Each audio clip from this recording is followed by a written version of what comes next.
yang naon bae deukeutan bae Gusti Allah nu boga gagah Gusti Allah nu boga sugih Gusti Allah mantak naon atuh ka Gusti Allah hese-hese teuing nu mantek cenah sia yang sugih mah tuh cara kiai ngan sia kudu mentang mata kiai mah nya nama yang sugih ge muter kentas beh doang jadi sugih kiai mah muter kentas beh jadi gagah kiai mah coba puterkeun ku sia datang ka pegatas beh kudu boga aturan atuh nasbeh ge lain satasbeh nah kudu boga aturan jeung hate ieu mah dinu loba jelema geus ieu mah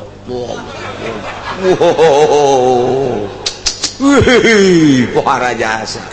buru giliran we sorangan tas bae dialungkeun tolol bangsa penceramah tokos kitu tah dinu loba jelema tas bae dikaluarkeun ngobrol dari kieu bae padahal mah lain keur nasbeh teh mah sok-sokan doang di mah mah teu tilok nasbeh tilok malah mah deuk salat ge leungit tasbih ka mana nya bari ku tilok-tilok dah beureun wa nuqallibu afidatahum wa absarahum kama lam yu'minu bih awwal marrah wa nadharuhum fi tughyanihim ya Allah handapkeun jeung Gusti Allah jelema kos kitu kena lacut terus geus saya dina rahasia aing geus saya dina ilmu aing anjeun mah anjeun bae Muhammad geura dakwah anjeun mah ngan sakadar tugas ti kaula dakwah sampaikeun syariat nya sakitu ulah boga pikiran kadua katilu hiji tabligh adapun daekeun jeung teu daekeun lain urusan anjeun Muhammad urusan aing mantap urang ge kos kitu dah datang ka ieu mah magaan ngaji ulah boga pikiran kumaha ayu bae dakwah ajak ulah boga pikiran geus eta diajakan ku aing teu daekeun mah heran jasa panatu si aing kanu itu mah teu teuli neteuli si itu ge pan diajakan ku sia tuh sia teu neteuli pan si eta mah neteuli amat teu daekeun itu teu daekeun eta teu daekeun tapi sia neteuli lain gitu itu mah susah sabodo teh mah daekeun teu daekeun ge pan ieu mah sugih lamun daekeun kan lumayan jadi boga kadua tolol tak kiai namun geus boga kos kitu moal beres dakwahna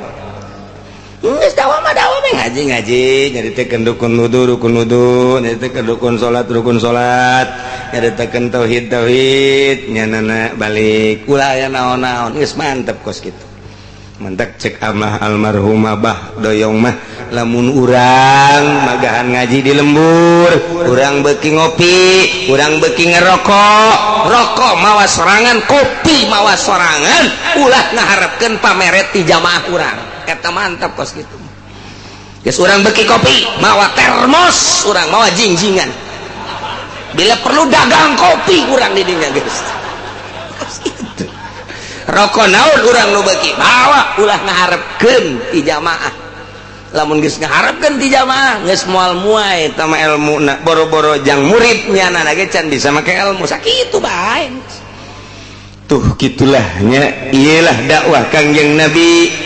ngajakan anak Kangjeng Nabi sehingga Kangjeng Nabi dicaci dimaki ku ahli Mekah dipenta mujizat hampir Kangjeng Nabi ge terpancing tapi ternyata kabelah dieuna treda hati Kangjeng Nabi tiis hati Kangjeng Nabi terus dakwah Kangjeng Nabi sanajan dicemooh dicaci dimaki diciduhan diperangan Kangjeng Nabi teh tetep bae terus bae ngalih Kangjeng Nabi ti Mekah ke Madinah di Madinah terus Kangjeng Nabi dakwah sampai perang hasil daripada dakwah Kangjeng Nabi 14 tahun anu silam alhamdulillah urang kuari iman ka Allah iman ka Kangjeng Nabi urang Kangjeng Nabi Muhammad sallallahu alaihi wasallam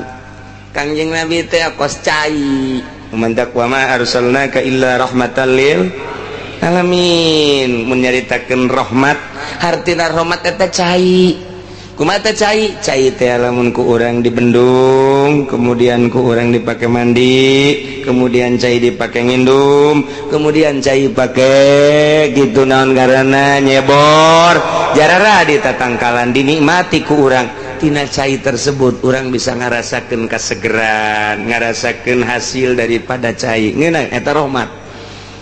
Kangjeng Nabi teh kos cai lamun eta cai ku urang diantepkeun cai mah ngalir bae tapi urang mah teu melu atuh urang henteu pernah menikmati kesegeran cai henteu pernah pake nyebor henteu pernah pake menikmati hasil daripada seboranana ka eta mah kos kafir. Kangjeng Nabi liwat ibarat cai kafir teu melu ka Kangjeng Nabi percis sakumaha tadi urang mah begitu cai datang Kangjeng Nabi ku urang teh di rumah caina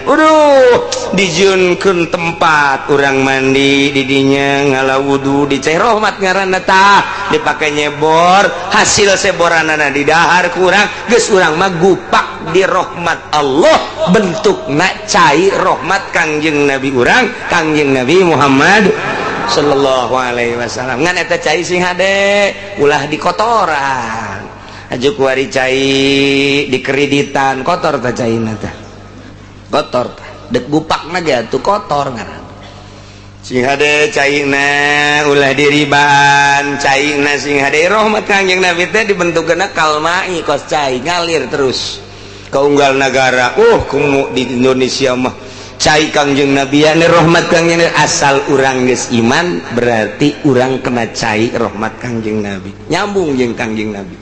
mata kurang maca salam ka Kangjeng Nabi atuh aya Kangjeng Nabian mun urang dicontohan ku cai urang teh aya Kangjeng Nabian ketika urang assalamualaikum ya Rasulullah atuh teu kudu hese-hese ja eta Kangjeng Nabi ge eta geus aya di urang cai Kangjeng Nabi teh rahmat teh cai nah caina ku urang teh kuari geus diinum ja urang mah geus iman berarti urang teh geus aya Kangjeng Nabian geus aya Kangjeng Nabi ketika urang assalamualaikum ya Rasulullah atuh ngajawab Kangjeng Nabi alaikassalam urang maca salawat Allahumma sholli ala sayyidina Muhammad wa alaihi emang aya Kangjeng Nabian di awak urang eta iman ka Kangjeng Nabi cai rahmat geus aya di awak urang ketika urang maca salawat atuh Kangjeng Nabi ngadengekeun yang macana saeutiknya 11 dongnya sa Kangjeng Nabi geus lumayan lah 11 geus sakitu-gitu ketika caina di kreditan je aing teu betah di awak sia ieu sa Kangjeng Nabi kos ya jadi kos kitu atuh nyahoeun Kangjeng Nabi sebab eta cai diinum ku urang ibarat cai mah jadi atuh awak urang teh aya rahmat etalah rahmatan lil alamin kos kitu jadi urang iman ka Kangjeng Nabi seakan-akan urang nginum cai Kangjeng Nabi aya Kangjeng Nabian di awak urang tinggal ku urang disuburkeun jeung dihenteukeunana tergantung urang adapun urang geus nginum rahmat Kangjeng Nabi aya Kangjeng Nabian geus lantaran iman ka Allah iman ka Kangjeng Rasulullah tinggal urang nyuburkeunana doang aya urang keur ngaji kuari ngaranna keur subur deuk nyuburkeun iman ye begitu orang ngaji datang sugan we cenah iman subur ye alhamdulillah barang ngaji teh rada gede iman teh keluar beneuleuh berang da leutik deui kamawa ka ditu ka dada nu nongtot teh siga ade teh iman urangnya masyaallah sekali deui urang mah bersyukur alhamdulillahirabbil alamin teh hese bele ke urang mah iman ka Allah iman ka Kangjeng Rasulullah hartina urang dididik ku lingkungan cek ngomong didik nama geus aya tetesan ti dituna janang Allah wa nuqallibu afidatahum wa absarahum nang Allah urang iman sia paham sia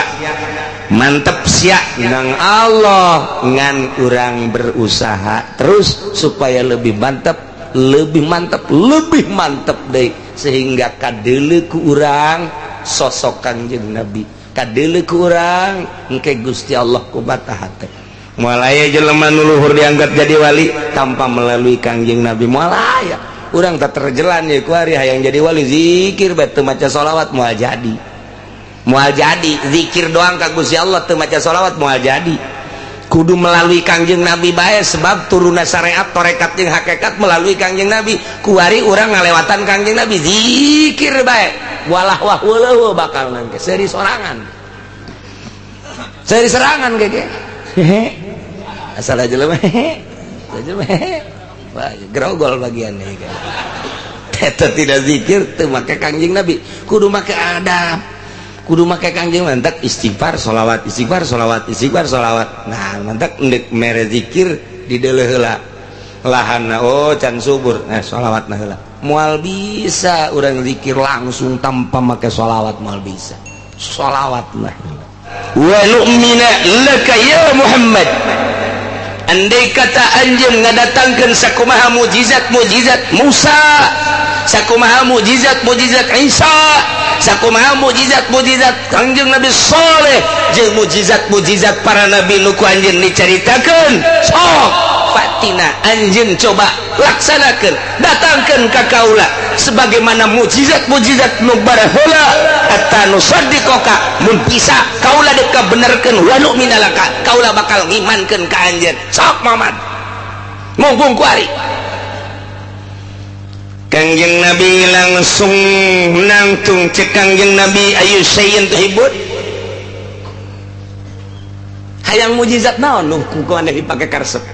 Waduh ditangtangan ku Kangjeng Nabi bener ya.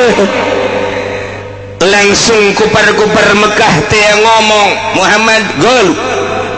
taj'alu lana sofa zahaban nomor kahiji kaula mah minta ka anjeun teh tah bukit sofa supaya jadi emas, buktikeun ku anjeun lamun eta terbukti kaula bakal iman ka anjeun. Hiji naon deui? Nomor kedua wab'ats lana ba'da mautana nas'aluhu anka ahakkun ma taqulu am batilun. Nomor kedua salah sahiji nu geus paeh di kuburan buka mudah-mudahan ku anjeun bisa dihudangkeun deui. Nyana hudang, nyana nangtung ku kaula deuk ditanya bener apa henteu Muhammad eta sebagai utusan Allah. Lamun nyana ngabenerkeun kaula deuk iman. Ambo teu kira-kira. Naon deui cek Kangjeng Nabi? Nomor katiluna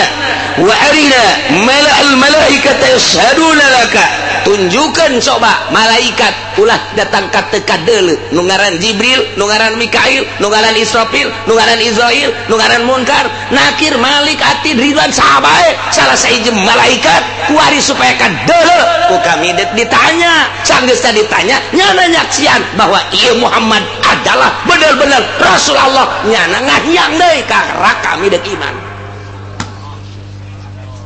Lain lalagaan paneta kos kitu. Kumaha Kangjeng Nabi tegar wae Kangjeng Nabi mah leutik kos kitu mah Kangjeng Nabi. Siapkeun mata ulah kicep. Dicolok sia ku aing. Kumaha eta Kangjeng Nabi dipenta seperti itu sugan mundur teu Kangjeng Nabi faqala Rasulullah cek Kangjeng Rasulullah wahai kufar Mekah in fa'altu ma taqulun atusaddiquni lamun kaula bisa ngabuktikeun naon nu ku anjeun dipenta naon ku anjeun diucapkeun apakah anjeun bakal ngabenerkeun ka kaula. Cek kufar Mekah naam ya Muhammad pasti lamun anjeun bisa ngabuktikeun sopa jadi emas jelema anu paeh hudang nyaksian bahwa anjeun teh bener sebagai rasul. Nomor katilu malaikat salah sahijina bukti nyaksian anjeun teh sebagai rasul kula deuk pangheulana cak kufar Mekah bakal ngabenerkeun ka anjeun sebagai rasul Allah. Hayo cek yang rasul lain fa'alta cek eta kufar Mekah lain fa'alta nadat bi annaka ajma'in kami kabeh moal anu nyesa hiji-hiji acan mun anjeun bisa ngabuktikeun pasti kami bakal ngimankeun nuturkeun anjeun. Aya nu Noel muslimun muminun ka Kangjeng Nabi mad buktikeun mad coba ge kabeh nyana ariman pan geus iman mah urang ngeunaheun tenang urang salat ngeunaheun ibadah ngeunaheun. Ayo geus buktikeun mah mah babari ieu pangeran mah maha kawasa sapira gunung sopa ulah-ulah sopa jeung marwahna ge jadi emas kula mentang ke pan ngeunaheun yo sia masuk kitu ieu. Ayo geus jadikeun sakjana aju nu paralejan ke di akhirat ge urang bakal dihudang-hudangkeun sudangkeun bae hiji mah coba malaikat pan malaikat Jibril mah tuh pan selalu jeung Kangjeng atuh coba bae toel malaikat Jibril supaya ngabungkeuleut aju nyebutkeun bahwa Muhammad ya utusan Allah nyaksian. Ayo geus lah geus eta mah gampang kos kitu mah. Ayo geus Kangjeng Nabi faqama Rasulullah ngadeg Kangjeng Nabi sageus ngadeg wa ja'ala yad Allah azza wa jalla yaj'ala Kangjeng Nabi teh nyuhunkeun ka Gusti Allah supaya Gusti Allah yunzil alaihim hatta yumin. Kangjeng Nabi langsung ngadoa menta supaya naon nu dipenta ku ahli-ahli Mekah ku kupar Mekah dibuktikan langsung munajat ka Gusti Allah cak Gusti Allah tah mah babari kos kitu mah lah ulah kakarak gunung Sopa cak Gusti Allah dunia dijadikan emas gampang ulah ngahirupkeun hiji titah ngomong sakabehna nu pararaeh dihudangkeun ngaromong bahwa anjeun Rasul babari ulah kakarak hiji malaikat Jibril misalna nu selalu jeung anjeun seluruh malaikat nek dibuktikan nyaksikan bahwa anjeun sebagai Rasul teh atuh bisa ngan kieu mah cek Gusti Allah ya aing utus Jibril langsung malaikat Jibril diutus tek datang ka Kangjeng naon Jibril Gusti Allah geus ngadenge kana doa anjeun bahkan geus ditarima doa anjeun Muhammad cuman sakieu hungkul andai kata ieu gunung Sopa dijadikan emas andai kata salah sahiji jelema nu dikubur teh hudang nyaksikeun bahwa anjeun teh sebagai Rasul haju ieu mah haju ye geus bukti kos kitu nyana teu iman keneh bae tah eta deuk kumaha kan ngomong mah bisa bae andai kata geus dibuktikan Sopa cek malaikat Jibril jadi emas nomor kaduana salah sahiji ahli kubur hudang nyaksikeun bahwa anjeun sebagai Rasul komo malaikat bungkeul bajaku lagi di sisi anjeun gampang ka mah geus cuman nyana sageus terbukti sakumaha kayana tetep bae teu iman nah ieu lamun teu iman kitu bakalna aya balukarna mah lamun geus dibuktikan tetep teu iman Allah bakal nyiksa sakitu doang beak kabeh ieu Mekah disiksa ku Gusti Allah dengan cara Gusti Allah tetapi lamun henteu dibuktikan tungguan bae sabaran bae nah ieu mah moal aya siksa sedangkan lamun anjeun bisa ngabuktikeun nyana teu ariman siksa bakal datang lamun anjeun sabar bae kajen dicemooh ge Allah moal nyiksa pilih cek Kangjeng Nabi deuh teu nyaho kapan urang lamun geus dibuktikeun manehanana bakal arariman apa henteuna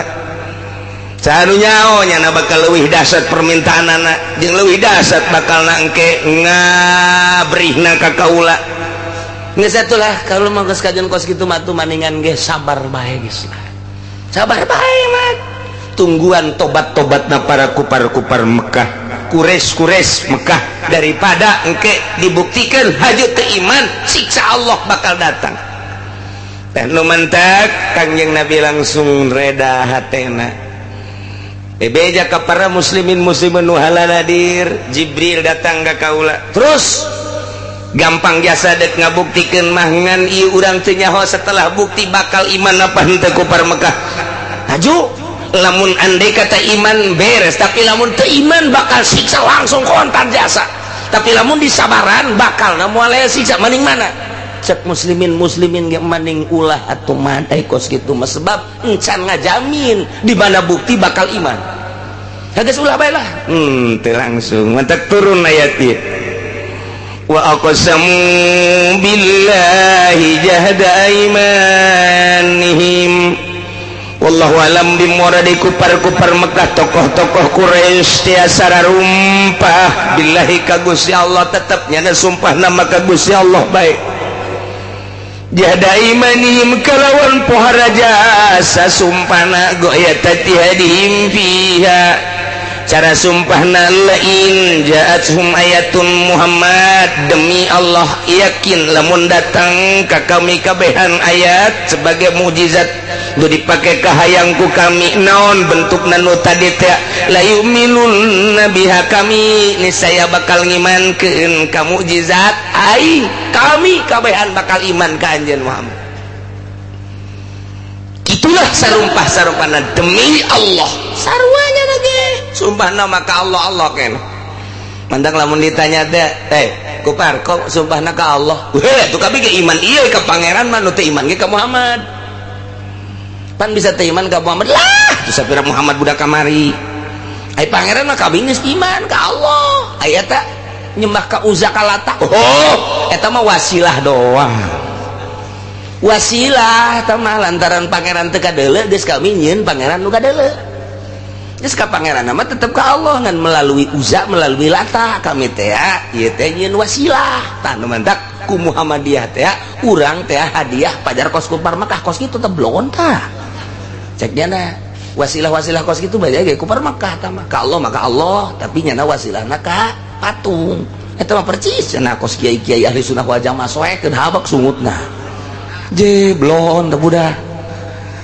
nya teh nyana kos kitu sumpahna teh kumaha tah kos kitu tah lamun anjeun Muhammad bisa ngadatangkeun ayat-ayat jeung mukjizat sakumaha anu ku kami dipake ka hayang niscaya kami bakal iman ka anjeun Muhammad tapi lamun anjeun teu bisa ngabuktikeun ulah sambatkan ya aya Muhammad aing kudu iman ka anjeun mah kumaha sakumaha tadi doa Kangjeng Nabi geus ditarima ku Gusti Allah ngutus Kangjeng Nabi mah terus malaikat Jibril kita dijawab gol lahum bejakeun Muhammad ka kufar Mekah innamal ayatu indallah taya lian dari mukjizat mah gaduh Gusti Allah yunziruha kama yasha eta mandek nurunkeun Gusti Allah kumaha kayang Gusti Allah bae dek dipetakeun mangga dek tegeh mangga bae wa inna ma ana nadzir ai kuring masa kadar tugas jeung sieunnan di mana-mana anu teu iman ka Allah teu iman ka Rasul Allah kula sebagai rasulna ieu di akhirat bakal disiksa kula mah sakitu bae tugas teh nurunkeun mukjizat urusan Gusti Allah adapun kula urusan nanangan sakadar mere penerangan-penerangan mere peringatan-peringatan titik ngan sakitu barang Quran dibacakeun ka kufar Mekah asal turun dibacakeun ka kufar Mekah turun ayat dibacakeun ka kufar Mekah kumaha tanggapan kufar Mekah percis sakumaha kamari man ulah sok segala wahyu ti pangeran mujizat ti pangeran sia Mamad gak bisa teh sakitu doang emang aing teu nyaho pan sia sok kumpulan jeung ahli kitab jeung pendeta-pendeta aju siapan merenung aju sia kadang-kadang kapan di jero kamar teh keluar-luar aing ge kabejaan pan sia segala kaguha hiro pan cicing di ditu ta eta teh siapan kikituan teh keur ngarangkum keur nyatetan tak kuari ku sia dibejakeun eta teh cenah wahyu ti Gusti Allah bating man pake ting bating sagala warak teh kufar Mekah boga ting bating di mana beureun teh asana nang ti Cikupa bae eta Masya Allah kula sok sasohoreun sia Mad segala wahyu segala mukjizat kos aing teu nyaho bae lah Mad geus bae mendingan pangeran urang bae Mad puguh jentuna gede Mad ih pangeran urang geus puguh ti karuhun-karuhun hayang Uza tu gede jasa hayang Lata tu aya segala pangeran teu kadeuleuh hese nu kadeuleuh ge sakieu hese komo teu kadeuleuh mah sok macem-macem mah segala wahyu segala naon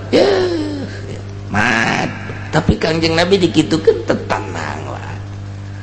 ngajak bae Kangjeng Nabi mah terus deh wahai para musyrikin ahli-ahli Mekah sing hade pangeran teh hiji nu wajib disembah teh nu jelas alladzi khalaqas samawati wal ard nu ngadangel 7 lapis langit 7 lapis bumi katut eusina ulah salah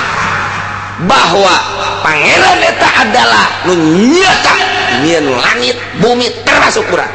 teureun Kangjeng Nabi terus bae sugan aju eureun Kangjeng Nabi sugan aju cerik menyeng atuh henteu biasa baik Kangjeng Nabi.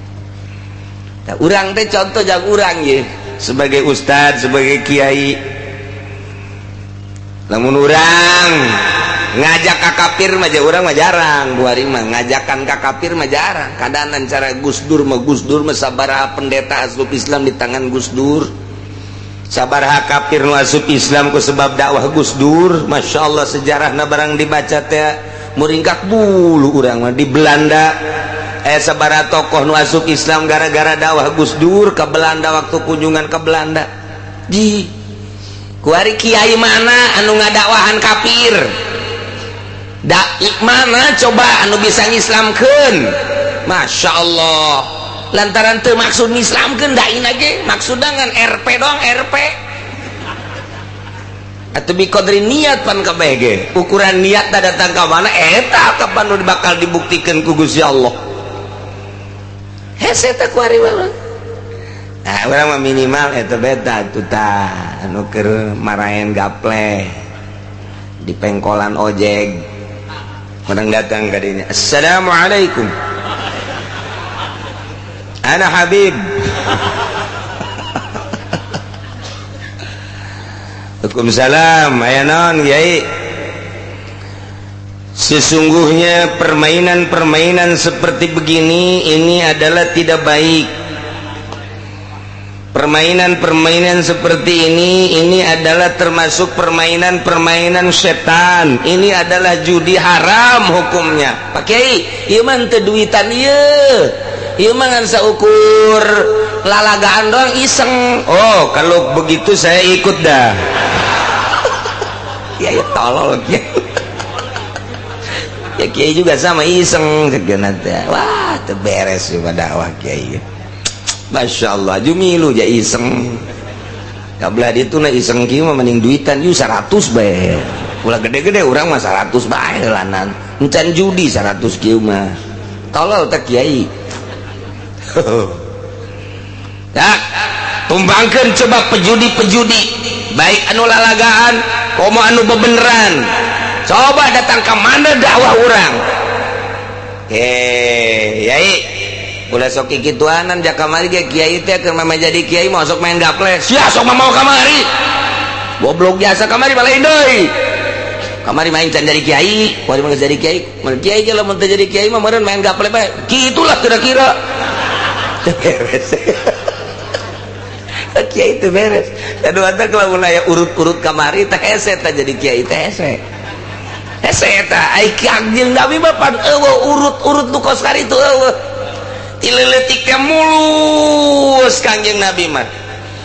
Imam Ghazali tileletik mulus, Imam Syafi'i tileletik mulus, Tuan Syekh Abdul Qadir Al-Jailani Quddisa Sirruh mulus tileletik teh. Dongengna mulus jasa talamun aya urut bajidor hese eta. Hese eta dakwahna hese. Sanajan atuh bisa mah bisa bae. Ulah nurutan aing keur kamari. Tama keur aing mah kamari mah keur bajidor. Pokona mah kuari bae haram. Yeuh atuh aing ge tahun hareup jadi kiai. Eureun aing ge jadi kiai mah. Kuari aing can jadi kiai bae cara sia kamari. Ulah loba omong sia kiai, soekeun sungut sia ku aing sia. Wah cak kiai teu beres sia aing. Nah, jadi moal tegep engkena, Masya Allah. Kecuali lamun ti kafir asup Islam lain deui. Urut dakwah urut kafir mah kemudian nyana dakwah asup Islam, mualaf dakwah mantep. Sebab tadi itibar taman nu kamari mah. Hah, urang kuari mah dakwah betang ngadakwahan pemain-pemain judi remi bahasa jasa. Aju geus bae ka belah dieuna ngomong lah ya Kiai ya ini dakwah mah dakwah ulah sok karari itulah geus bae tuh masing-masing ya nu mere hidayahna mah Gusti Allah pinternya na sial tah judi pinter jasa ka hidayah-hidayahnya tolol tuh mah tah eta teh maleureun-eureun pasti ngomongkeun bae ka Kiai terus nu ngadu kotok bakal jadi musuh Kiai, nu main remi bakal jadi musuh Kiai, anu boga sorum bakal jadi musuh Kiai lantaran ku Kiai diharam-haramkeun bae, anu boga bank bakal jadi musuh Kiai lantaran bank teh atuh bank di urang mah eta teh adalah pengelolaan riba. Amun Kiai na tegep bakal jadi musuh Kiai. Jadi Kiai teh jalin ngeunaheun loba musuh. Loba musuh. Kudu siap jadi Kiai mah loba musuh. Niar ngomongkeun ku jelema teh emang ku mah kitu teh datang ka ceuli atuh datang aju kiaina FSMR yo itu teh mah jadi kiai teh ngokos kitu tenang kiai di ditu diaromongkeun bae kiai mah ku saha diomongkeun aku tukang ngadu kotok cenah kiai mah cenah mah kiai mah galak teuing yo masalah aing ku tukang ngadu kotok beres lah kos kitu bawa ka dieu kotok naik pencik ku aing nu eleh na bae nu eleh bawa ka dieu nu eleh nu menangna walos adukeun heula kiai hebat jasa tawa tuh nu ngaremi nu main bola pasti ngomongkeun ka kiai lamun kiai na nu ngomongkeun lain kiai teh mah kiai eta mah akur bae jeung urangnya bagus teh mah kiai bisa kabula kabale eta mah asana beureun lolondokan teh mah kiai nya bunglon gajeun kukumaha ge ja akur bae nya mah bareng jeung urang ngariung akur nyalateun akur salat akur giliran atuh meunang hadiah ti pamarentah ja akur bae malah mah proposal ge nyana nu ngaju-ngajukeun aju janyana mah ngeridit ge terus bae teh mah kiai nya malah urang ge dianter ku nyana ja akur bae teh mah kiai waktu geus ngadu kotok nyana ge neuleuh deui di dinya ngawasitan malah mah eta kiai hebat teh mah no eta mah eta kiai urang tah kos kitu tah eta kiai Golkar kos kitu eta teu boga musuh kiai Golkar mah musuhna langsung Gusti Allah gara modal sia emang kumaha gitu setiap lu nanjeurkeun agama pasti loba nu ngaromongkeun eta mah sunnatullah Kangjeng Nabi bukti ieu tah mad terus ngomong-ngomong bae pangeran mad segala mujizat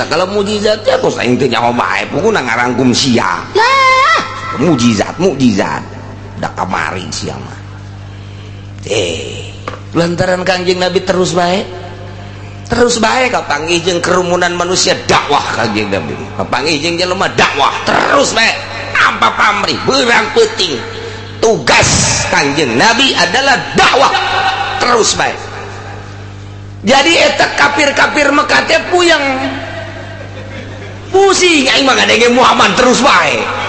ku aing geus dicarekan ku aing geus dicemot ya Muhammad terus bae dakwahna weh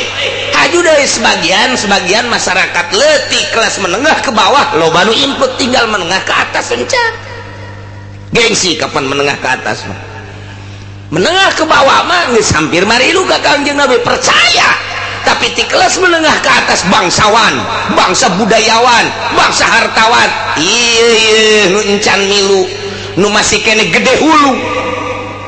ieu bangsa nu ngaraji ka dieu ieu kelas cacah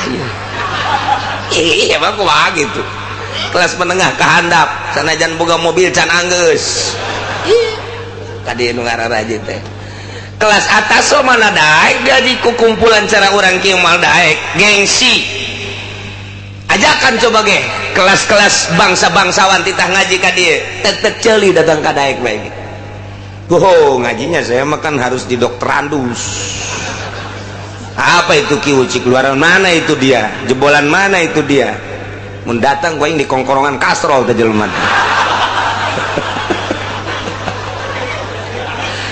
gaji kudu di dokter andas baik gaji kudu di dokter baik kudu di profesor baik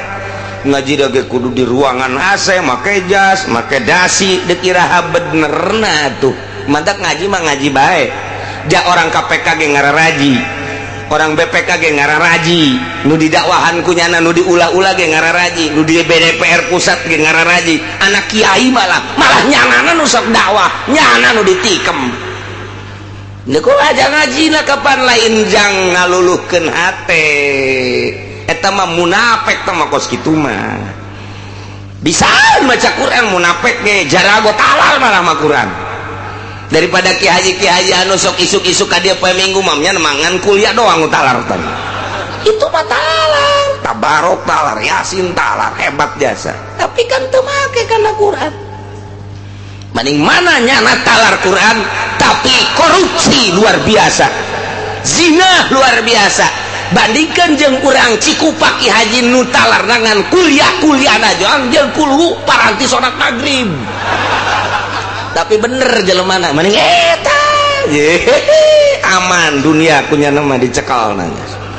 mendingan nyana jadi presiden tangges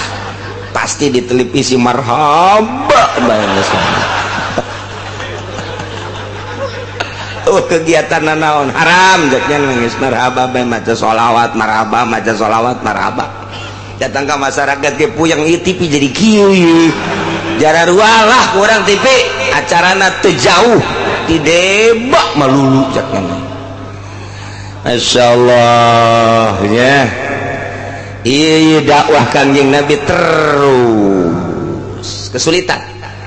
bangsawan kesulitan, kufar-kufar Mekah kelas atas nilai tingkah Kangjeng Nabi jeung pagawean Kangjeng Nabi, ucap Kangjeng Nabi per detik, per menit, per hari terus teu pernah surut Kangjeng Nabi mah. Makin dicaci, dimaki, makin tajam Kangjeng Nabi dakwahna. Makin dikucilkan Kangjeng Nabi, makin mencuat Kangjeng Nabi dakwah tanpa pamrih, sebab tugas di Gusti Allah Subhanahu wa ta'ala. Karumpul kufar Mekah. Man, dia siapa dia? Dia mukminin lantaran Kangjeng Nabi dipanggil ku kufar Mekah. Haladir BKB. Aya naon ieu Kangjeng Nabi urang, Rasul urang dipanggil ku tokoh-tokoh. Lain dekna naon aing Mamad? Kieu isia dakwah teh kan menjadi-jadi. Haju sia nyaritakeun mukjizat bentukna Al-Qur'an. Aing mah sakieu bae, Mad. Pan sia nu nyaritakeun Kangjeng Nabi Musa. Pan sia nu nyaritakeun Kangjeng Nabi Isa. Pan sia nu nyaritakeun Kangjeng Nabi Soleh. Eta pansia teh amat nyaritakeun Kangjeng Nabi Musa bahwa Kangjeng Nabi Musa mah kapan boga mukjizatna teh tungkeun. Ta eta teh pansia nu nyaritakeun tukhbiruna anjeun nyaritakeun bahwa Musa kana lahu ason yadribu biha anu dipepeuhkeun ku tungkeunna teh fayan fajiru minusna asyarata ngancer 12 di batu begitu ditenggelkeun eta mukjizat mat sia nu nyaritakeun kos kitu pantah hijita nya. Nomor kedua pan sia nu nyaritakeun bahwa memeh kaula teh aya nabi ngaranna Isa. Pan sia nu nyaritakeun bahwa Isa teh ngabogaan mukjizat anu istimewa. Mukjizat Kangjeng Nabi Isa teh yuhyil mauta nu paek bisa dihudangkeun deui bisa ditanya. Tuh silapan tah. Nomor katiluna Nabi Soleh alaihissalam. Kangjeng Nabi Soleh teh kaadat lahum naqoh nyana teh kapan ngabogaan onta sebagai mukjizatna nu kusnya dicaritakeun. Tah kuari aing menta ka sia coba mukjizat model kos kitu aing hangeuleuh ku mata aing. Lamun sia becos aing geus iman ka sia bahwa sia teh bener-bener utusan Allah. Lamun sia teh becos ulah samatkan aya sia. Yeay. Emang naon gitu sia. Boh, upar bagat teh kos kitu tah. Ya Allah ya Rabbi. Kangjeng Nabi tantangan mukjizat sementara Kangjeng Nabi teh kapan keur diturunan mukjizat ku Gusti Allah. Timbul girohna nangtung Kangjeng Nabi. Masya Allah, mukminin kabeh kaget. Wah, asalna terjadi ieu mah ieu mukjizat anu hebat ieu. Pan lamun jawara mah mun jawara ditangtangan gelut pan jawara mah. Hehehe, sia gelang bahar doang gede. Hah? Pangsi doang sia kadeleuna bangun bola lede oyag-oyagan kos kitu. Ayo ditangtangan ku aing sia, deuk make jurus naon sia? Ndek pakai jurus jiplak apa jurus lari jeung aing sia jawara mah pan turun. Gua asli Betawi nih. Anak gua pitung gua nih. Besi gua ntar gua pertunjukan kepada kamu. Jawara mah kos gitu. Mantak di Jakarta mah lamun aya nu bebesanan kudu make besi bae. Adu kekuatan heula eleh teu jadi. Tapi tilok aya nu eleh jangan nyeting dah mah. Besi tinggal besi tetep bae eleh bae ti awewe lalaki menang bae. Padahal sekali-sekali eleh kenapa kebelah jadi. Aduh aya beta Jakarta mah kos gitu buka pintu ngaranna eta. Sebab permainan Jakarta tenar besi, Bogor tenar Cimande, Jasinga tenar salak. Oh, masalah sama lain permainan tau kan dia. Kanjeng Nabi langsung hudang. Begitu Kanjeng Nabi hudang, langsung Kanjeng Nabi ngadoa. Begitu ngadoa Kanjeng Nabi madep deui. Cek Kanjeng Nabi sesuai jeung permintaan kafir-kafir Mekah. Tadi cek kafir Mekah, fatina biayatin hatta nusaddiqaka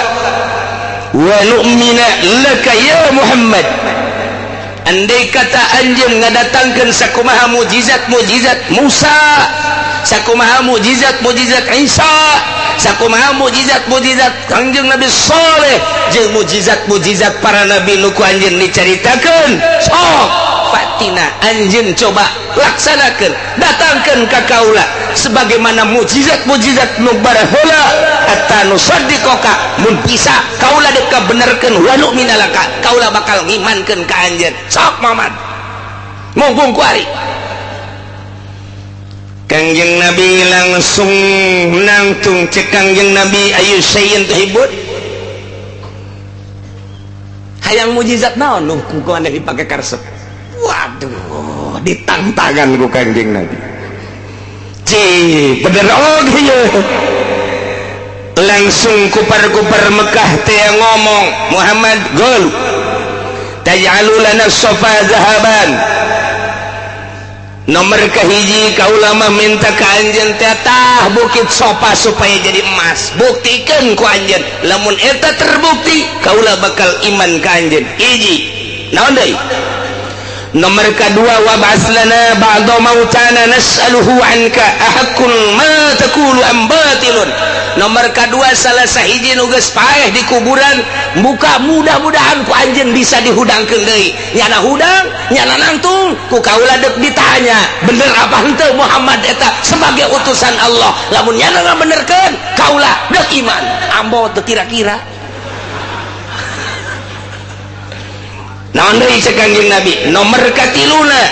wa arina mala'al malaikata yashhaduna laka, tunjukkan coba malaikat ulah datang ka teu kadeuleu, nu ngaran Jibril, nu ngaran Mikail, nu ngaran Israfil, nu ngaran Israil, nu ngaran Munkar, Nakir, Malik, Atid, Ridwan, sahabae salah sahiji malaikat kuari supaya kadeuleu ku kami deuk ditanya. Sanggeus ditanya nyana nyaksian bahwa ieu Muhammad adalah benar-benar Rasul Allah, nyana ngahiang deui karena kami deuk iman.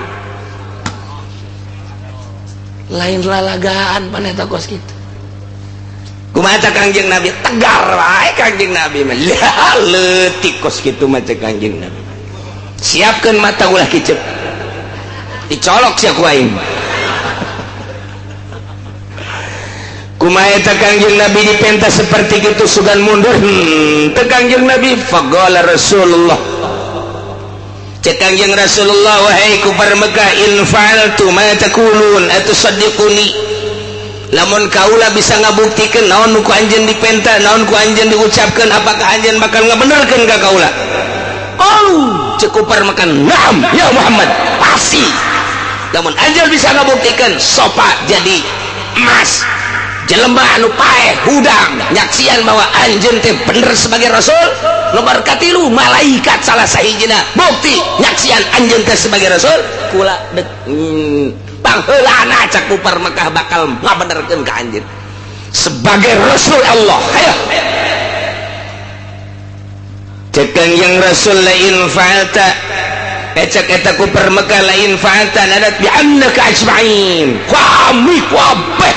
moal anu nyesa hiji-hiji acan mun anjeun bisa ngabuktikeun pasti kami bakal ngimankeun nuturkeun anjeun. Aya nu Noel muslimun muminun ka Kanjeng Nabi mad buktikeun mad coba ge abeh nyana ariman pan geus iman mah urang ngeunaheun tenang, urang salat ngeunaheun, ibadah ngeunaheun. Ayo geus buktikeun mah eta mah babari ieu pangeran mah maha kawasa, sapira gunung sopa ulah-ulah sopa jeung marwahna ge jadi emas kula mentang ke pan ngeunaheun. Yo sia masuk kitu ieu. Ayo jadi keusakna. Aju nu paralejan ke di akhirat ge urang bakal dihudang-hudangkeun. Sudangkeun bae hiji mah coba. Malaikat pan malaikat Jibril mah tuh pan selalu jeung Kangjeng. Atuh coba bae toel malaikat Jibril supaya ngabungkeuleut. aju nyebutkan bahwa Muhammad ya utusan Allah nyaksian. Ayo geus lah geus eta mah gampang kos kitu mah. Ayo geus. Kanjeng Nabi faqama Rasulullah ngadeg Kanjeng Nabi. Sagesa ngadeg wa ja'ala yad Allah azza wa jalla yaj'ala. Kanjeng Nabi teh nyuhunkeun ka Gusti Allah supaya Gusti Allah yunsilah alaihim hatta yumin. Kanjeng Nabi langsung ngadoa menta supaya naon nu dipenta ku ahli-ahli Mekah ku kupar Mekah dibuktikeun. Langsung munajat ka Gusti Allah. Cak Gusti Allah tah mah babari kos kitu mah lah ulah kakarak gunung Sopa cak Gusti Allah. Dunia dijadikeun emas gampang. Ulah ngahirupkeun hiji titah ngomong sakabehna nu pararaeh dihudangkeun ngaromong bahwa anjeun Rasul babari. Ulah kakarak hiji malaikat Jibril misalna nu selalu jeung anjeun seluruh malaikat nek dibuktikeun nyaksikeun bahwa anjeun sebagai Rasul teh atuh bisa ngan kieu mad cek Gusti Allah ya aing utus Jibril. Langsung malaikat Jibril diutus tek datang ka Kangjeng. Naon Jibril? Gusti Allah geus ngadenge kana doa anjeun bahkan geus ditarima doa anjeun Muhammad. Cuman sakieu hungkul andai kata ieu gunung Sopa dijadikeun emas, andai kata salah sahiji jelema nu dikubur teh hudang nyaksikeun bahwa anjeun teh sebagai Rasul haju ieu mah haju ieu geus bukti kos kitu nyana teu iman keneh bae tah eta deuk kumaha kan ngomong mah bisa bae.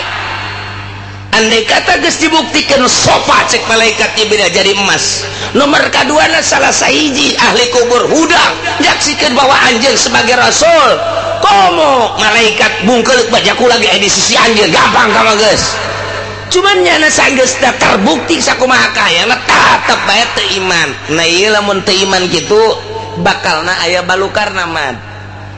Lamun geus dibuktikan tetep teu iman, Allah bakal nyiksa. Sakitu doang beak kabeh ieu Mekah disiksa ku Gusti Allah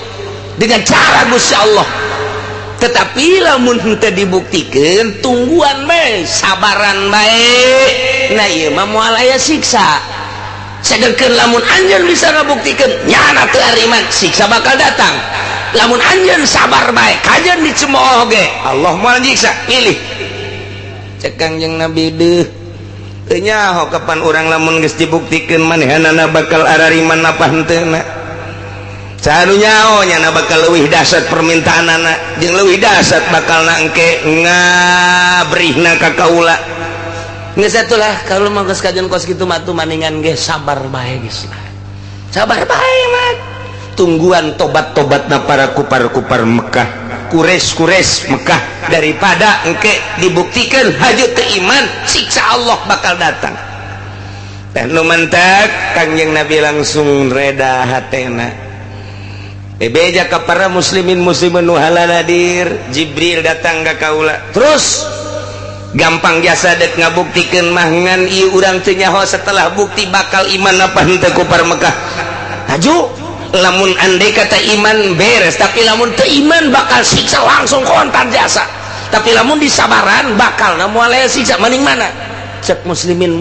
ge maning ulah atuh maneh kos kitu mah sebab encan ngajamin di mana bukti bakal iman. Geus ulah bae lah. Teu langsung mantak turun ayat ieu. Wa aqsamu billahi jahda aimanihim. Wallahu alam bimuradi kupar-kupar Mekah tokoh-tokoh Quraisy tiasa rarumpah billahi ka Gusti Allah tetep nyana sumpah nama ka Gusti Allah baik. Jahda imanihim kalawan pohara jasa sumpahna goya tatihadihim fiha. Cara sumpahna lain ja'athum ayatun Muhammad demi Allah yakin lamun datang ka kami kabehan ayat sebagai mukjizat nu dipake kahayangku kami naon bentukna nu tadi teh la yu'minun biha kami niscaya bakal ngimankeun ka mukjizat ai kami kabehan bakal iman ka anjeun Muhammad. Itulah sarumpah-sarumpahna demi Allah sarwanya lagi sumpah nama ka Allah kan mandang lamun ditanya teh kupar kok sumpahna ka Allah weh tuh kami ge iman ieu ka pangeran mah nu teu iman ge ka Muhammad pan bisa teu iman ka Muhammad lah tuh sapira Muhammad budak kamari ai pangeran mah kami geus iman ka Allah aya eta nyembah ka Uzza ka Lata oh eta mah wasilah doang wasilah eta mah lantaran pangeran teu kadeuleu geus kami nyieun pangeran nu kadeuleu geus ka pangeran mah tetep ka Allah ngan melalui Uzza melalui Lata kami teh ieu teh nyieun wasilah tah nu mantak ku Muhammadiyah teh urang teh hadiah pajar kos kupar Mekah kos kitu teh blon tah cek diana wasilah-wasilah kos kitu bae ge kupar Mekah tah mah ka Allah maka Allah tapi nyana wasilahna ka patung eta mah percis cenah kos kiai-kiai ahli sunnah wal jamaah soekeun habak sungutna je blon teh budak nya teh nyana kos kitu sumpahna teh kumaha tah kos kitu teh lamun anjeun Muhammad bisa ngadatangkeun ayat-ayat jeung mukjizat sakumaha nu ku kami dipake ka hayang niscaya kami bakal iman ka anjeun Muhammad tapi lamun anjeun teu bisa ngabuktikeun ulah samatkan di aya Muhammad aing kudu iman ka anjeun mah kumaha sakumaha tadi doa Kangjeng Nabi geus ditarima ku Gusti Allah ngutus Kangjeng Nabi mah terus malaikat Jibril kita dijawab gol ulah bejakeun Muhammad ka kupar Mekah innamal ayatu indallah aya lian dari mukjizat mah gaduh Gusti Allah yunziruha kama yasha eta mah dek nurunkeun Gusti Allah kumaha kayang Gusti Allah bae dek dipetakeun mangga dek teu ge mangga bae wa inna ma ana nadzir ai kuring masa kadar tugas jeung sieunnan di mana-mana anu teu iman ka Allah teu iman ka Rasul Allah kula sebagai rasulna ieu di akhirat bakal disiksa kula mah sakitu bae tugas teh nurunkeun mukjizat urusan Gusti Allah adapun kula urusan nanangan sakadar mere penerangan-penerangan mere peringatan-peringatan titik ngan sakitu wa ma yusirukum jeung saha nu mere nyaho jeung moal aya kana iman ku per Mekah teh anjeun para mukminin noelan ka kaula titah ngabuktikeun kahayang-kahayang kupar-kupar Mekah sakumaha anu dipake kahayang tadi teh aku anjeun dititahan teh emang saha nu mere nyaho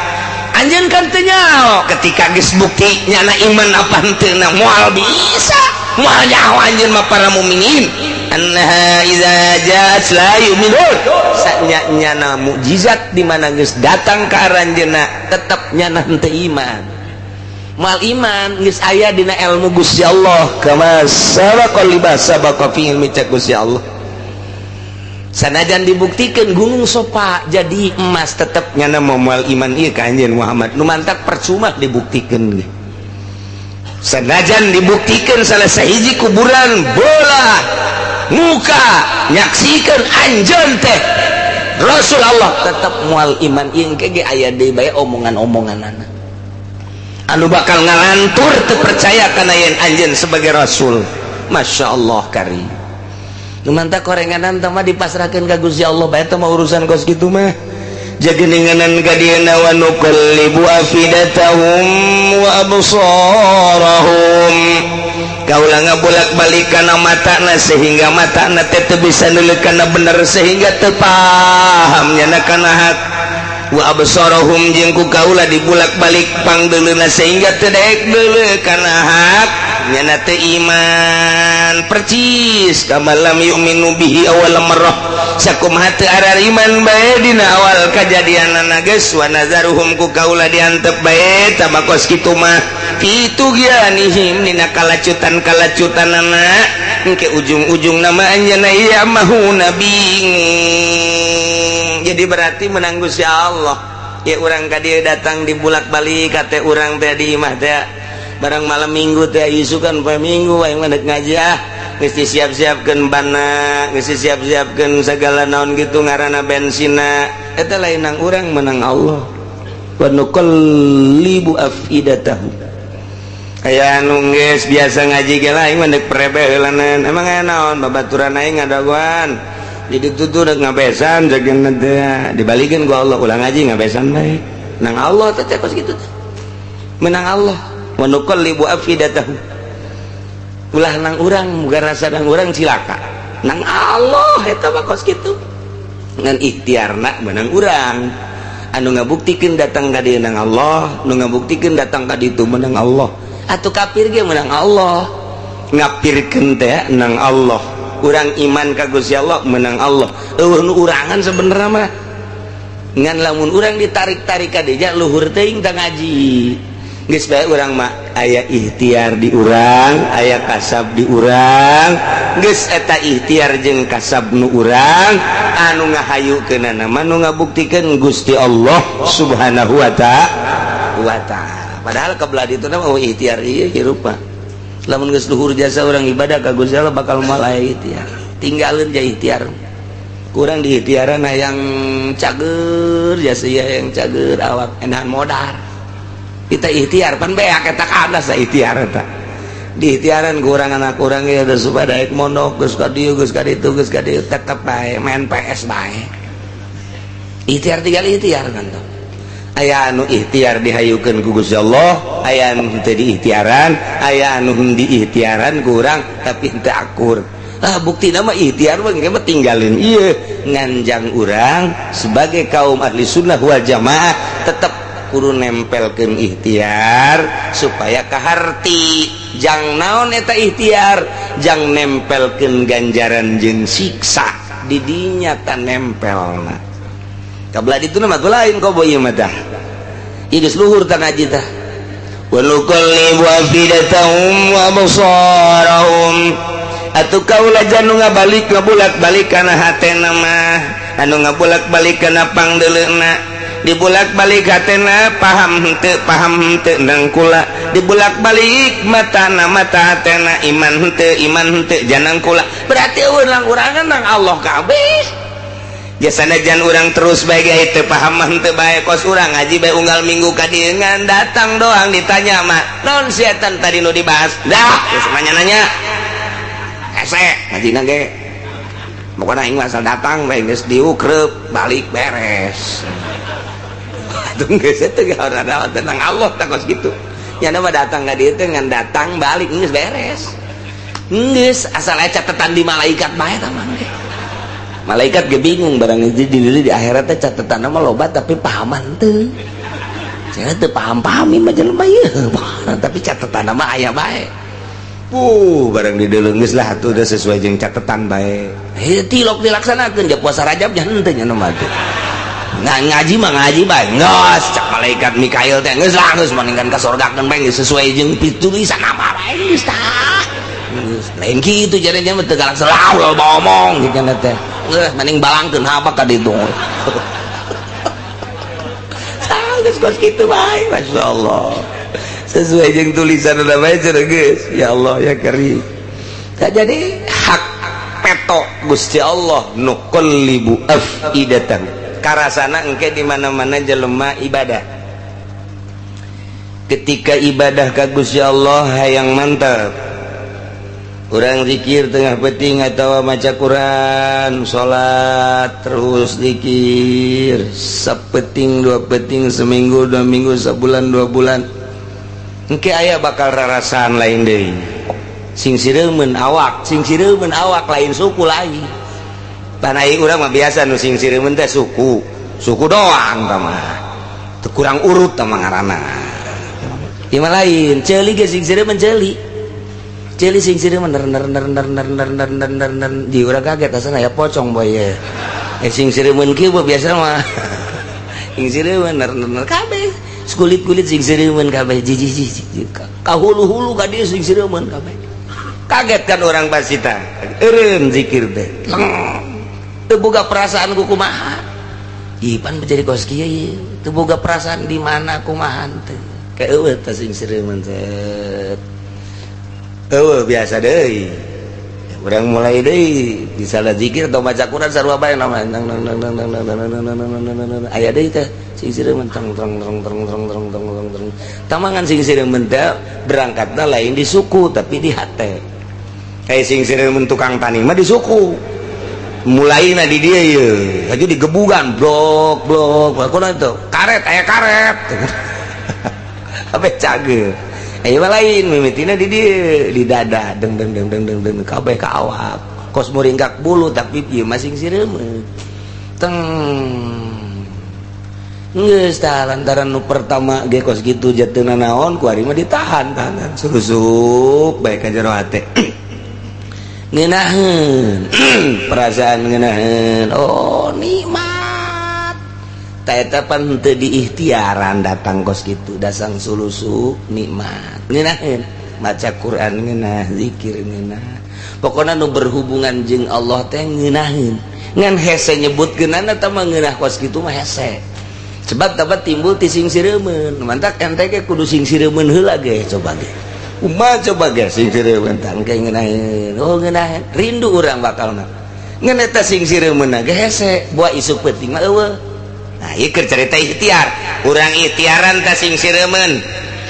coba cara kamari ku ngeunaheun teuing eta sing sireumeuh teh ya kok jadi kana hate asupna urang mandi urang ngawudu sakumaha kamari salat akurkeun jeung kamari zikir urang biasa teu maca Quran hayang sing sireumeuh terutama zikir lah geus dipaksa-paksa ge kurang ya eueuh diikhtiaran teh datang isuk peuting kitu deui urang ikhtiaran tah teu datang sabulan urang jadi jepan jadi kos kieu aja kitu pernah sing sireumeuh ngeunaheun jasa kok ieu mah eueuh cek urang teh tah diikhtiaran eueuh tapi lamun urang keur tenang datang sorangan oh ngeunaheun di mana can kajahoan urang mun teu boga guru hese konsultasi tapi ketika urang boga guru konsul ka guru boga papanggihan takos kitu cak guru teh terusan ketika urang teu datang konsul urang ka guru ya eueuh deui Asia cinta duniana terlalu tinggi piceun gara-gara cinta dunia kontak aya sorangan oh bener sen inget kasen mobil icen kuari orang ulah aya di jero hate bangsa mobil motor segala rupa eueuh ngan capek kan aya sorangan jadi tama asal dunia eueuh di jero hate eta aya asal aya bae cinta karena dunia eta eueuh bisa dibuktikan ku jelema-jelema anu hayang dumadeheus ka Gusti Allah khusus antara cinta dunia jeung teu cinta dunia bakal nanyana milih embung cinta dunia sebab ngabogaan kangeunahan indah jasa lah dunia mah kurang teu diteangan ge wayah aya mah aya bae dunia mah kurang ditiangan ge wayah eueuh bae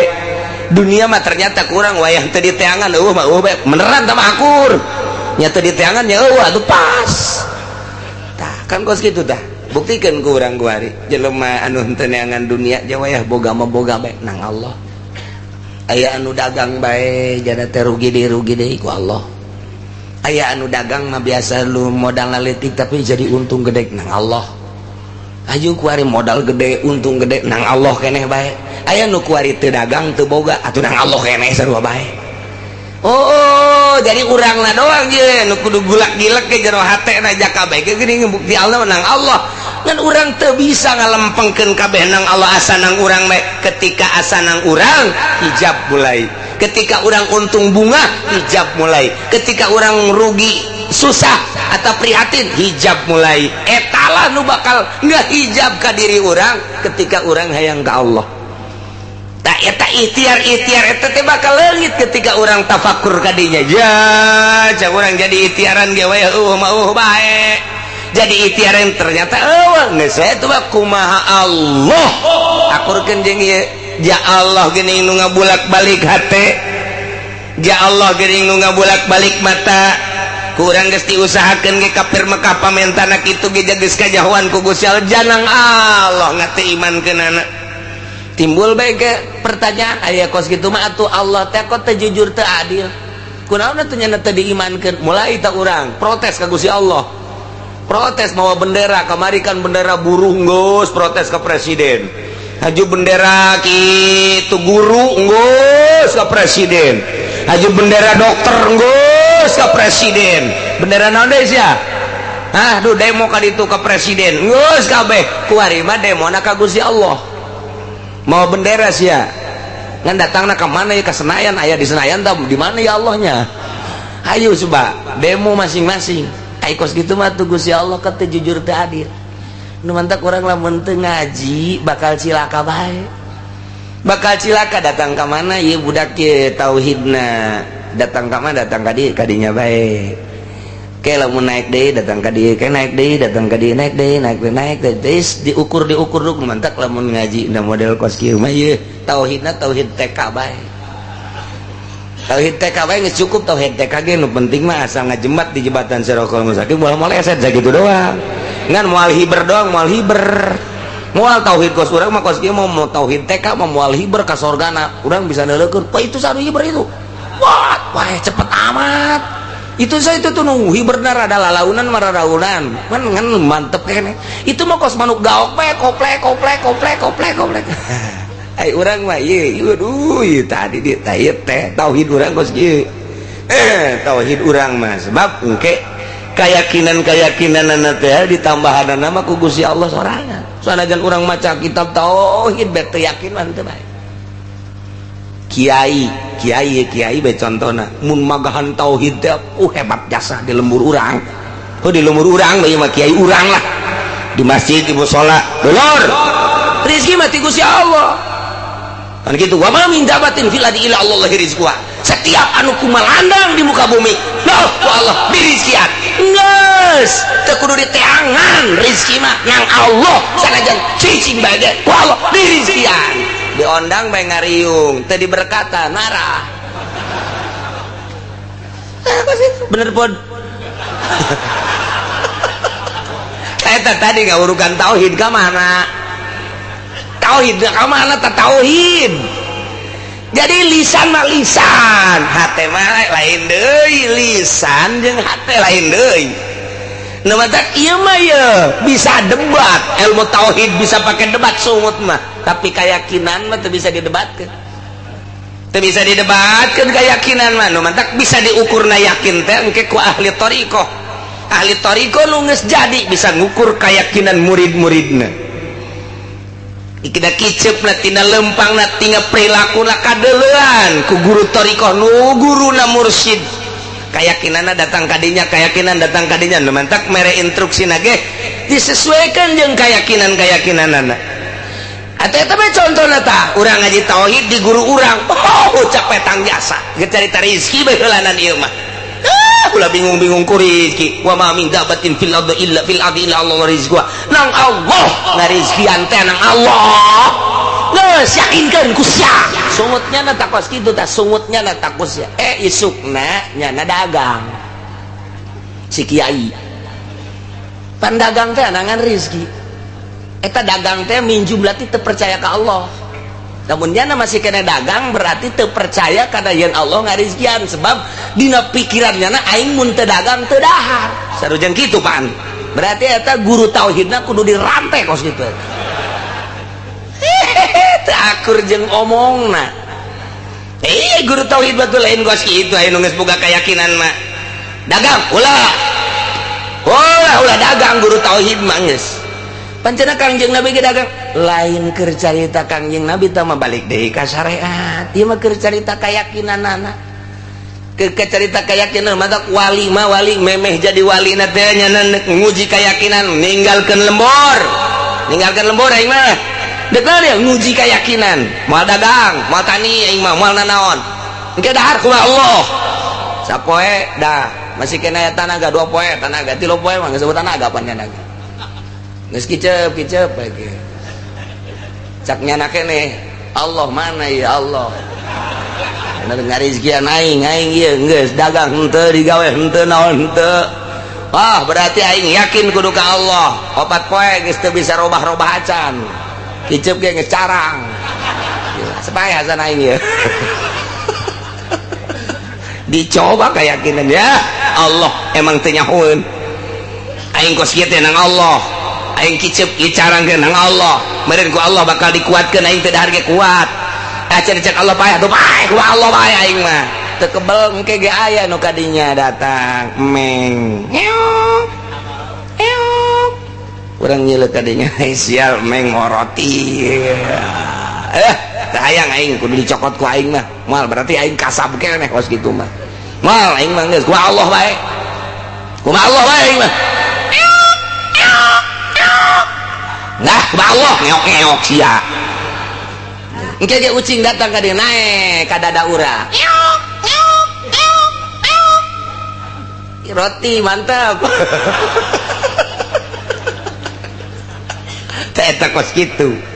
engke ge terus dihuapan ku ucing sorangan nang Allah mungkin melalui ucing mungkin melalui maung mungkin melalui gajah melalui orai engke ge aya bae teh rezeki teh ya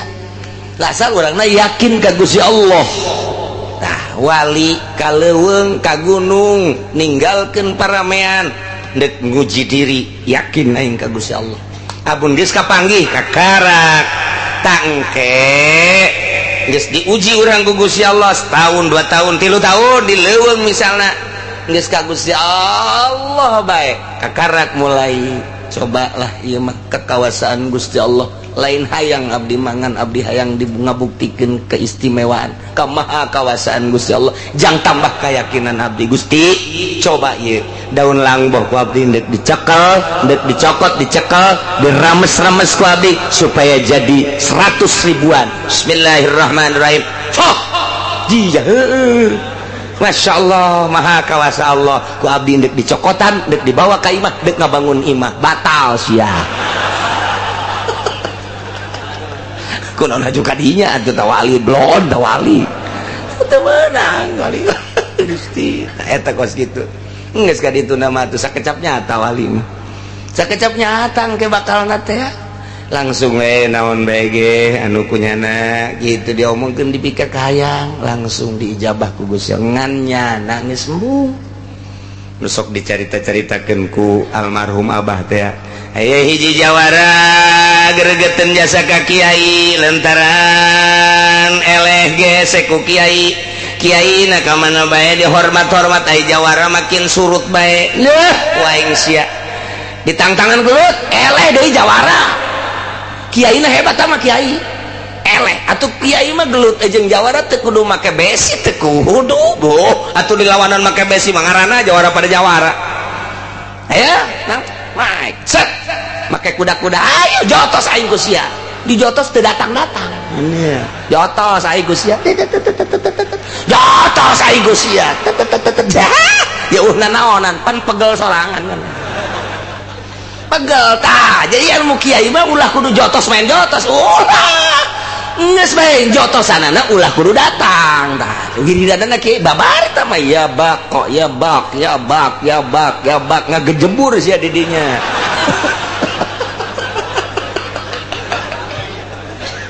hiji tah eta ilmu kiai eleh atuh eleh carita atuh jawara teh jalain eleh adu kakuatan teu datang-datang okos ndek dek naon gitu ngaranna mukakeun ieu ya pernah terjadi di Sidina Ali panaya jawara ngahareupan Sidina Ali pedangna diangkat ku jana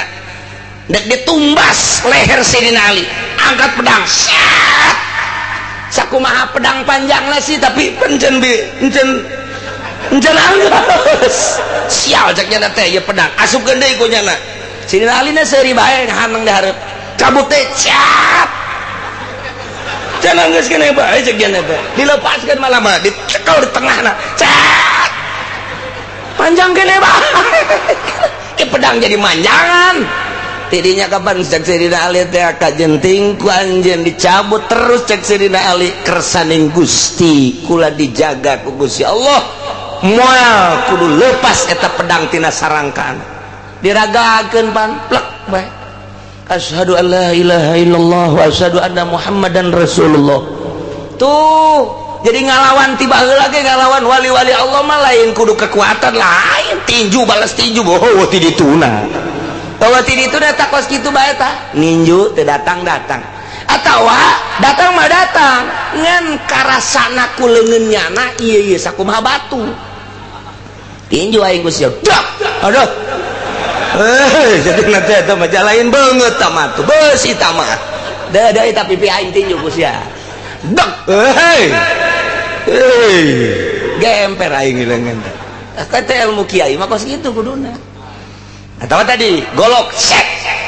panjang kene kenapa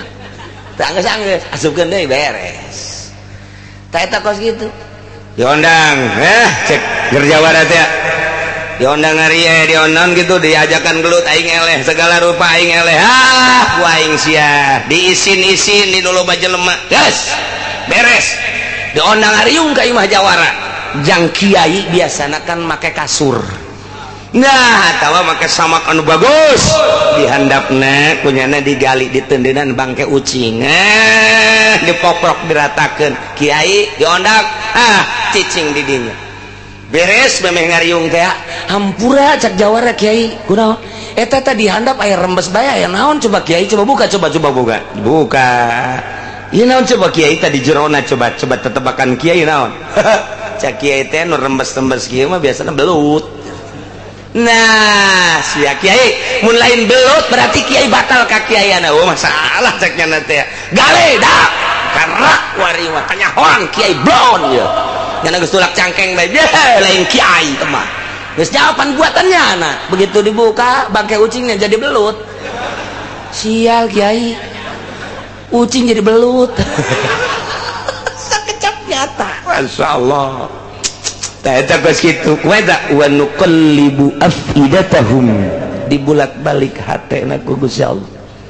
iman henteu ieu marifat henteu ieu syuhud henteu nang Allah wa absarahum matana iman jeung teu iman paham jeung teu paham nang Gusti Allah nu mantak atuh hese-hese amat urang teh endek hayang sugih deketan bae Gusti Allah ulah ka Gunung Kawi atuh urang hayang gagah deketan bae Gusti Allah na hayang naon bae deketan bae Gusti Allah na nu boga gagah Gusti Allah nu boga sugih Gusti Allah mantak naon atuh ka Gusti Allah yehe hese-hese teuing nu mantek cenah sia hayang sugih mah tuh cara kiai ngan sia kudu mentang mata kiai mah nya nama hayang sugih ge muterkeun tasbih doang jadi sugih kiai mah muterkeun tasbih jadi gagah kiai mah coba puterkeun ku sia datang ka pegat tasbih kudu boga aturan atuh nasbih ge lain satasbih nah kudu boga aturan jeung hate ieu mah dina loba jelema geus ieu bae wih pohara jasa giliran we sorangan tas bae dialungkeun tolol bangsa penceramah tokos kitu tah di loba jelema tas bae dikaluarkeun ngomong dari kieu bae padahal mah lain keur nasbeh teh mah sok-sokan doang di mah mah teu tilok nasbeh tilok malah mah dek salat ge leungit tasbih ka mana nya bari ku tilok-tilok mah beureun wa nuqallibu afidatahum wa absarahum kama lam yu'minu bi awwal marrah wa nadharuhum fi tughyanihim ya Allah andapkeun ka Gusti Allah jelema kos kitu keun kena lacut terus geus aya dina rahasia aing geus aya dina ilmu aing anjeun mah anjeun bae Muhammad geura dakwah anjeun mah ngan sakadar tugas ti kaula dakwah sampaikeun syariat nya sasakitu ulah boga pikiran kadua katilu hiji tabligh adapun daekeun jeung teu daekeun lain urusan anjeun Muhammad urusan aing mantak urang ge kos kitu tah datang ka imah magahan ngaji ulah boga pikiran kumaha ayu bae dakwah ajak ulah boga pikiran geus eta diajakan ku aing teu daekeun mah heran jasa pana tuh si aing kanu itu mah tuh teu neuteuli si itu ge pan diajakan ku sia tuh sia teu neuteuli pan si eta mah neuteuli amat teu daekeun itu teu daekeun eta teu daekeun tapi sia neuteuli lain gitu itu mah susah sabodo teh mah daekeun teu daekeun ge pan ieu mah sugih lamun daekeun kan lumayan jadi boga kadua tolol tak kiai namun geus boga kos kitu moal beres dakwahna geus dakwah mah ngaji nyaritekeun rukun wudu nyaritekeun rukun salat nyaritekeun tauhid nyanana balik ulah aya naon-naon geus mantep kos kitu mantak cek amah almarhumah bah doyong mah lamun urang magahan ngaji di lembur urang beuki ngopi urang beuki ngerokok mawa sorangan kopi mawa sorangan ulah ngaharepkeun pameret ti jamaah urang eta mantap kos kitu geus urang beuki kopi mawa termos urang mawa jingjingan bila perlu dagang kopi urang di dinya geus rokok naon urang nu beuki bawa ulah ngaharepkeun ti jamaah lamun geus ngaharepkeun ti jamaah geus moal muai tama ilmuna boro-boro jang muridnya na ge can bisa make ilmu sakitu bae tuh gitulah nya iyalah dakwah Kangjeng Nabi ngajakan anak Kangjeng Nabi sehingga Kangjeng Nabi dicaci dimaki ku ahli Mekah dipenta mujizat hampir Kangjeng Nabi ge terpancing tapi ternyata kabelah dieuna reda hati Kangjeng Nabi tiis hati Kangjeng Nabi terus dakwah Kangjeng Nabi sanajan dicemooh dicaci dimaki diciduhan diperangan Kangjeng Nabi teh tetep bae terus bae ngalih Kangjeng Nabi di Mekah ke Madinah di Madinah terus Kangjeng Nabi dakwah sampai perang hasil daripada dakwah Kangjeng Nabi 14 tahun anu silam alhamdulillah urang kuari iman ka Allah iman ka Kangjeng Nabi urang Kangjeng Nabi Muhammad sallallahu alaihi wasallam Kangjeng Nabi teh akos cai mantak wa ma arsalnaka illa rahmatan lil alamin menyaritakeun rahmat hartina rahmat eta cai kumaha teh cai teh lamun ku urang dibendung kemudian ku urang dipake mandi kemudian cai dipake ngindum kemudian cai pake gitu naon ngaranna nyebor jarara di tatangkalan dinikmati ku urang tina cai tersebut urang bisa ngarasakeun kasegeran ngarasakeun hasil daripada cai ngeunah eta rahmat Kangjeng Nabi teh kos cai lamun eta cai ku urang diantepkeun cai mangalir bae tapi urang mah teu maelu atuh urang henteu pernah menikmati kesegeran cai henteu pernah pakai nyebor henteu pernah pakai menikmati hasil daripada seboranana tah eta mah kos kafir Kangjeng Nabi liwat ibarat cai kafir teu maelu ka Kangjeng Nabi percis sakumaha tadi urang mah begitu cai datang Kangjeng Nabi ku urang teh di rumah caina dijieunkeun tempat urang mandi di dinya ngala wudu di cai rahmat ngaranna tah dipake nyebor hasil seboranana di dahar ku urang geus urang mah gupak di rahmat Allah bentukna cai rahmat Kangjeng Nabi urang Kangjeng Nabi Muhammad sallallahu alaihi wasallam ngan eta cai sing hade ulah di kotoran aja kuari cai di kreditan kotor tah caina tah kotor tah dek gupakna ge atuh kotor ngaran sing hade caina ulah diribaan caina sing hade rahmat Kangjeng Nabi teh dibentukeunna kalmai kos cai ngalir terus ka unggal negara kumu di Indonesia mah cai Kangjeng Nabi ya rahmat Kangjeng Nabi asal urang geus iman berarti urang kena cai rahmat Kangjeng Nabi nyambung jeung Kangjeng Nabi mata kurang maca salam ka Kangjeng Nabi atuh aya Kangjeng Nabian mun urang dicontohan ku cai urang teh aya Kangjeng Nabian ketika urang assalamualaikum ya Rasulullah atuh teh kudu hese-hese ja eta Kangjeng Nabi na ge eta geus aya di urang cai Kangjeng Nabi teh rahmat teh cai nah caina ku urang teh kuari geus diinum ja urang mah geus iman berarti urang teh geus aya Kangjeng Nabian geus aya Kangjeng Nabi ketika urang assalamualaikum ya Rasulullah atuh ngajawab Kangjeng Nabi alaikassalam urang maca salawat Allahumma sholli ala sayyidina Muhammad wa alaihi emang aya Kangjeng Nabian di awak urang eta iman ka Kangjeng Nabi cai rahmat geus aya di awak urang ketika urang maca salawat atuh Kangjeng Nabi ngadengekeun yang macana saeutiknya 11 doangnya sa Kangjeng Nabi geus lumayan lah 11 geus sakitu gitu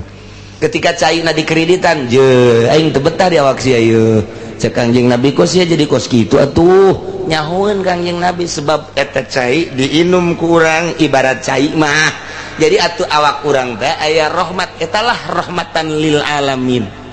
terus gitu jadi urang iman ka Kangjeng Nabi seakan-akan urang nginum cai Kangjeng Nabi aya Kangjeng Nabian di awak urang tinggal ku urang disuburkeun jeung dihenteukeunana tergantung urang adapun urang geus nginum rahmat Kangjeng Nabi aya Kangjeng Nabian geus lantaran iman ka Allah iman ka Kangjeng Rasulullah tinggal urang nyuburkeunana doang aya urang keur ngaji kuari ngaranna keur subur deuk nyuburkeun iman ye begitu orang ngaji datang sugan we cenah iman subur ye alhamdulillah barang ngaji teh rada gede iman teh keluar beneuleuh berang da leutik deui iman ka mawa ka ditu ka dada nu nongtot teh siga ade teh iman urangnya masyaallah sekali deui urang mah bersyukur alhamdulillahirabbil alamin. Teh hese beleke urang iman ka Allah, iman ka Kangjeng Rasulullah. Hartina urang dididik ku lingkungan, cek ngomong didik nama geus aya tetesan ti dituna janang Allah. Wa nuqallibu afidatahum wa absarahum, nang Allah urang iman sia, paham sia, mantep sia nang Allah, ngan urang berusaha terus supaya lebih mantep, lebih mantep, lebih mantep deh, sehingga kadeuleu ku urang sosok Kangjeng Nabi, kadeuleu ku urang engke Gusti Allah kumaha teh. Moal aya jelema nu luhur diangkat jadi wali tanpa melalui Kangjeng Nabi, moal aya urang tak terjelan ya ku ari hayang jadi wali, zikir bae teu maca sholawat moal jadi. Moal jadi zikir doang ka Gusti Allah teu maca sholawat moal jadi. Kudu melalui Kangjeng Nabi bae, sebab turunna syariat tarekat jeung hakikat melalui Kangjeng Nabi. Kuari urang ngalewatan Kangjeng Nabi, zikir bae walah wahuleuh bakal nangke seri sorangan. Seri serangan gege. Hehe. Asal aja leuh hehe. Aja hehe. Wah, grogol bagian ieu kan. Eta tidak zikir teu make Kangjeng Nabi, kudu make adab. Kudu make Kangjeng mantak istighfar sholawat, istighfar sholawat, istighfar sholawat. Nah mantak ndek mere zikir di deuleu heula lahanna, oh can subur, nah sholawatna heula. Moal bisa urang zikir langsung tanpa make sholawat, moal bisa sholawatna heula. Walau annana wallahu a'lam